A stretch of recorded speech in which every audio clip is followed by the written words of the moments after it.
Para sa detalye ng mga balita, BFP Sorsogon nagpaalala sa publiko kaugnay sa paggamit ng paputok ngayong holiday season. Ang buong detalye ng balita nasa linya si Megapo Patrol number 28, ang aming News Director, Jomar Hestre. Bicol Network News Report!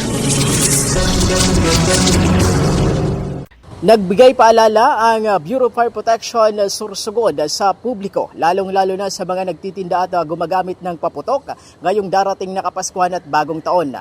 Ito ang inihayag ni Acting Provincial Fire Marshal Eric Caramuan sa pakikipagpanayam ng Wow Smile Radio ngayong araw, December 6, 2024.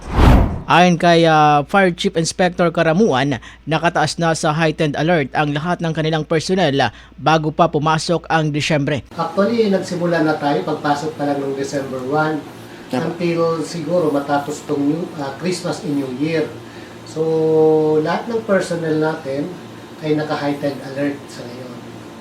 Mula nung 1 hanggang 14. Pagpasok ng 15 hanggang 15, wala na po tayong leave na i-approve. So, lahat ng personnel ay ready to respond, and pagpasok ng 23 ay full alert na tayo. So, ibig sabihin, pag full alert, lahat ng mga implemented guidelines tungkol sa fire safety ay ating i-implement. Dagdag pa nito na sa ilalim ng full alert status ay papatupad ng mahigpit ang lahat ng fire safety guidelines.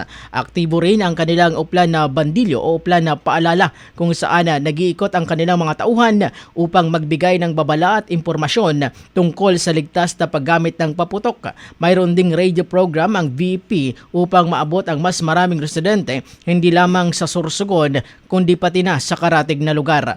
Hinikayat din ng ahensya ang mga nagbebenta ng paputok na kumuha ng kaukulang permit upang matiyak ang legalidad ng kanilang operasyon. Ang rini-require namin na lahat ng magbebenta ng mga paputok ay kumuha ng permit para maging legal.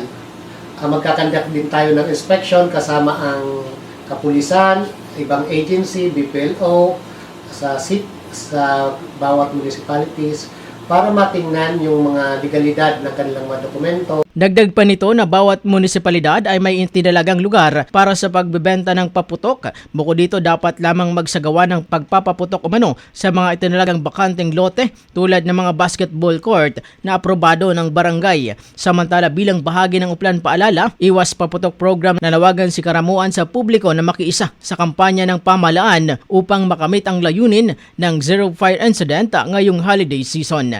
Ang panawagan namin ngayon, makiisa lamang sa programa ng ating gobyerno, lalong-lalo na sa Bureau of Fire.